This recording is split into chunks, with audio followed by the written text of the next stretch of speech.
Whoa! Just playing. Welcome to chess, ladies and gentlemen.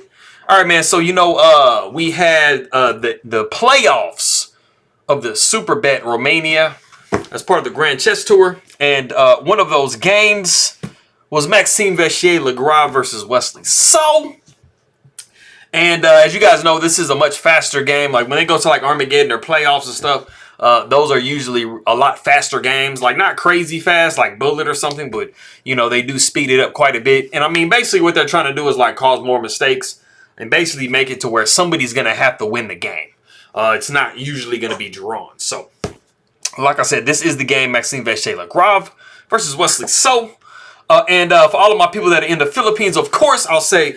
Maligayang pagdating sa mga chess, ladies and gentlemen. Mabuhay. Kumusta na aking mga kaibigan? Maraming salamat po sa nanonood ng aking mga video. Appreciate it very much. Ingat lagi. Mabuting pagbati. Mugging tequila. Just everything I could think of, Appreciate you guys very much. Magandang umaga.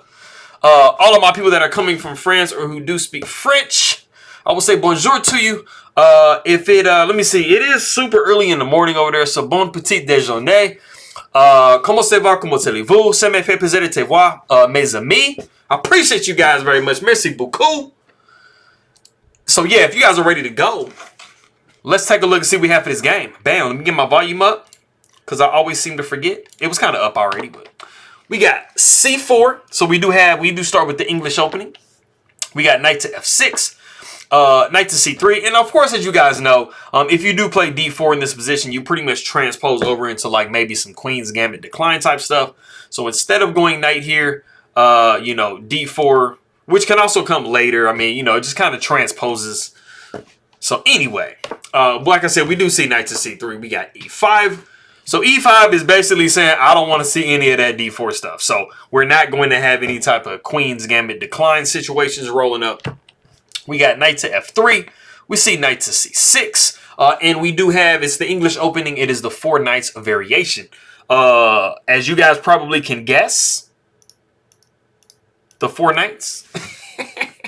Anyways, we do have G3. So it's a fee and kettle type of situation. We got D5. Very logical. C4 is controlling nice little bit of space. So as black, you're really wanting to get that, ideal pawn center in. So we do have pawn takes D5. You really didn't want to allow D4 because then your knight's going to be displaced. And, I mean, you're going to have to worry about putting it somewhere else. So pawn takes D5. We got knight takes D5. Bishop goes to G2. Of course, as I always say, we're not worried about knight taking here because you are going to be taken back with the B pawn. And you have this really super duper, pawn center. We actually see bishop coming to C5.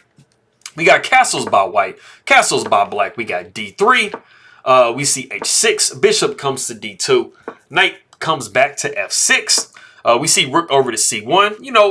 This bishop is undefended for the moment. So, I mean, why not try to do some type of discovery situation on it if you can. But the bishop is pretty safe right now because there aren't really any good discoveries. So the rook does come over to E1. We see A3. We are trying to expand with B4 on the queen side. Just displace this bishop and then possibly displace this knight. Add a little bit of an attack on this E5 pawn. So we do see A5. We see knight to A4. Now, something has to be done with this bishop for sure. We do see bishop back to D6, and then we do see knight to C5. And this is the novelty of the game. We're only 13 moves deep. So I think we can probably owe the novelty to these moves here. A3 is very common. A5 is somewhat common, but, it kind of got you into some rare waters. And then, knight to A4 coming to C5. So we do see bishop taking C5, a rook taking C5. We got E4. Pawn takes E4, knight takes E4. And then we do see rook to C2. Of course, you have to protect this rook because it was attacked. So the bishop comes to F5. This is a really, really nice move by Wesley. So, I mean, it's the most logical place to put the bishop because it is, kind of eyeballing this rook over here on C2. Always when you're developing your pieces, try to come with some tempi if you can, or some tempo. The queen side steps over to C1. We see knight back to D6. We got rook up to c5, and then the rook does take on e2. And this is actually just a pawn. As you guys can see, this bar went down just a little bit. So, you know, black basically just has a pawn. There aren't any tactics in the position. You know, it's literally just this pawn is, you know, just for free. And so this is very similar to like Queen's Gambit or Catalan type situations where this can become a problem piece or a problem square. So you have to be defending it. So like I said, rook taking e2. We see bishop up to e3. You know, somewhat trapping the bishop. But we do see bishop to e4. We see rook over to d1. We got queen down to f6. And so you can see that black is unraveling their pieces quite well. They have them on good squares. You know, pretty much every piece is joining the party. So we do see knight to d4. Bishop takes g2. King takes g2. We see knight taking d4. Bishop taking d4. And then we do see queen to g6. Now, backing up real quick. A really nice move is actually queen to e6. And then after we would see something like queen to f4, the rook would be coming to e8. And this is a really, really monstrous setup that black has on this e-file. But we do not see that. Like I said, we see queen to g6. We see rook taking c7. We got knight down to f5. And backing up after the rook took on c7, a really, really beautiful move. And this is something I think you guys will probably see. If you take stock for white and for black, I mean, pretty much all of white's pieces are doing something in this position. And if you look on the black side, all three of these pieces are kind of doing something, but this rook is really kind of lonely in the corner. So, you know, when you're playing your games, always be trying to pay attention to any piece that you don't have either developed or doing like active things. So like I said, this rook is not really doing, you know, very many active things over here in the corner. So swinging it to an open file will be good. So rook a to e8 was actually very nice. Just kind of with the idea that we had earlier, you know, doubling the rooks on this open file, just completely taking it over and just activating this rook just a little bit better. But like I said, we did see knight to f5. We got rook to c8 with check. Rook takes c8. Queen takes c8. We do see king down to h7. And then we have queen taking b7. The queen down to g4. And then we do have the move h3. So we're kicking this queen. So we have actually reached the point in the game that if you do want to pause the video, there is a really nice move that black can play in this position. Go ahead and do so.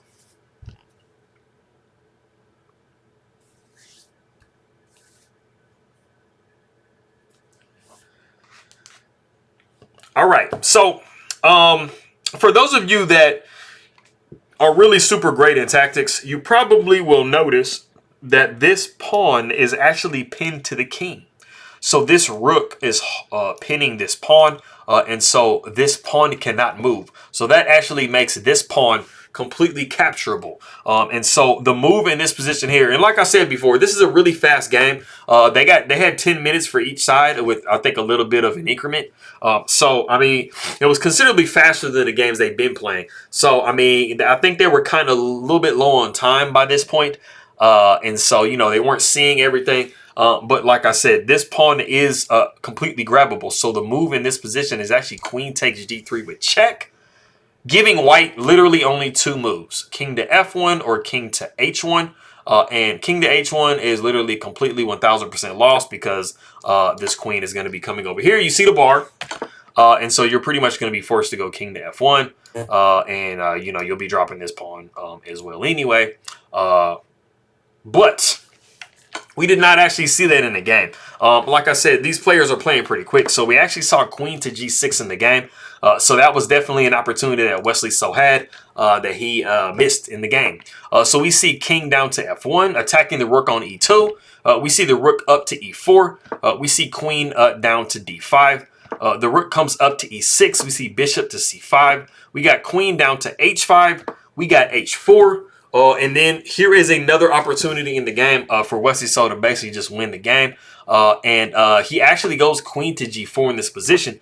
But just kind of like when you're doing tactics or when you're in a game, you always want to try to look for checks immediately. And the only check on the board is actually queen to e2. Of course, there's rook to e1, but that just loses the rook completely. So queen to e2 was actually a really, really beautiful move. And then after the king comes up to g2, rook comes to e5, and you have a slight issue with this bishop in this position. So you have to counterattack this queen. Basically make it to where this rook cannot move over. So, but like I said, we did see queen to g4, just getting the queen in some safety. So we do see b4, pawn takes b4, pawn takes b4. We have rook over to f6, and then we have king to e1. And I'm not gonna lie to you, king to e1 look kind of deadly. Because I mean, it just kind of looks like you're just bringing your king out into the open. But apparently, that was actually the best move you can play in the position. So, I mean, I think that's super duper hard to see. So, my hat's off to Maxime Vachier-Lagrave for finding something like that, because it just looks like it looks like you're just putting yourself in a line of fire. I mean, because literally that's what Wesley so does, is check on e6 and then you bring the king out further. So, I mean, it looks really nasty to kind of just be walking your king out into the open like that. But that's why he's Maxime Vachier-Lagrave and I'm just me.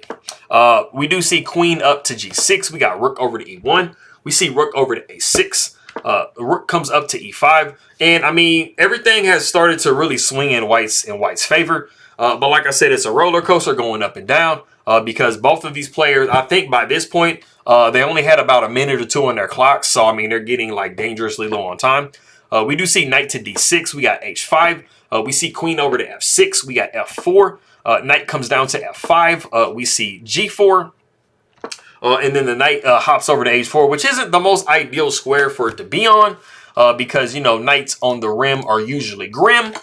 We do see queen over to e4 with check. We see g6. We got b5. And I mean, it's really at this point, you know, black is really just kind of getting pushed around the board. You know, they're getting checked. They're getting attacked with pawns. So it's not like, you know, the best possible scenario for Wesley. So we do see rook down to a5. We got b6. And I mean, you know, this pawn is you know, it's kind of rolling, man. So you got to really be careful. We do see queen to d8 with check. We got king over to c3. We got queen down to d1. So, it starts to look like, you know, black is kind of starting to get back in it. I mean, they got the rook, you know, in a nice spot. You know, the queen is kind of coming back around. So, you know, the king being in the very open, like I was saying before, is starting to kind of come back on Maxime a little bit. So we do see queen down to c2. And because white is up an entire pawn, it would benefit them to trade queens. So Wesley so declines that and goes check on a1. We see king up to b4. You know, it's getting really dicey right here. Wesley so actually has a nice combination that he can play in this position. After we see knight to f3, we got queen to b3. Knight takes e5 because he just drops his knight. Pawn takes e5. We see queen over to e1 with check.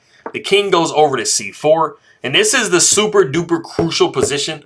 I mean, it was kind of crucial back when the bar like went crazy. Right here. Because h takes g6 is like super duper deadly. So that was definitely a blunder. But in this position that we have here, Wesley has a complete win. He actually goes queen to e2 with check. And this allows the king to get into one of its like literally only, it is the only square that the king can actually go to, is up to d5. You really can't go anywhere else. But in this position, instead of queen to e2 with check, the move was actually queen to c1 with check. You know, basically what white is trying to have to do is they're trying to hold on to this bishop because now you have the rook and the queen both fixed on that square. So it is going to be very hard. But black just needs to be paying attention and making sure that they do not get into a perpetual check because the f7 pawn is hanging. And there is a way to do that. So after the king comes down to d3, you actually have the ability to go queen to f1 with check. And of course now, you know, the king doesn't have the ability to go up here. You can go king to d4. And then after the queen comes to f2 with check, you really don't have very many options, because if you do go to d5 at this point, you are going to be looking at queen taking with check, and then now the perpetual check is impossible. So you are going to be forced to either put the queen in the way, which that just automatically loses because the queen is going to be taking. And then after the king takes, the rook takes, and you're just pretty much out of pieces. Or you are going to be going king to e4, and this does allow the rook to take. And the most important thing about the situation is the queen is holding this pawn. So you can try to take, you know, pawn takes here if you want to, but you're just taking back here. And I mean, like I said, you don't have any good checks. But that does not happen. Like I said, queen comes to e2. The king comes up to d5. We see queen taking g4. We see the king going to d6, and then we see the queen going to c8. And this is actually the position that Wesley So does lose on time. So his time goes to complete 0. Not only did he lose on time, but he is also looking at queen takes f7 with check. And then after the king is forced to f8, you're going to be checking here. And then king to g8, and you're going to be checking here. And so basically you're in a position where, like, you know, black is just literally losing all of their pawns. And they're not going to have any pawns left. And even though you do have the exchange, you know, with the rook against the bishop, this is not going to be something that anybody is going to be able to win. So that was unfortunate. Like I said, it's a really roller coaster ride because you did see the bar literally go up and down, you know, so many times. And that, like I said, is the point of playing Armageddons or playing, you know, playoff type stuff where you reduce the amount of time that players have so that blunders, you know, occur. And you're basically trying to, you know, crown a winner. So Maxime Vachier-Lagrave did win the tournament. So congratulations to him. That's a good job. But I mean, Wesley So played really good. I mean, to get into a playoff, you know, ahead of all of these other players, I mean, you know, hats off to those guys that get to that point, because that means that they are the top like 2 or 3 or 4, you know, out of all the players that played in the tournament. So I appreciate you guys very much. So maraming salamat aking makaibigan, and merci beaucoup, mes amis, and I will see everybody next time.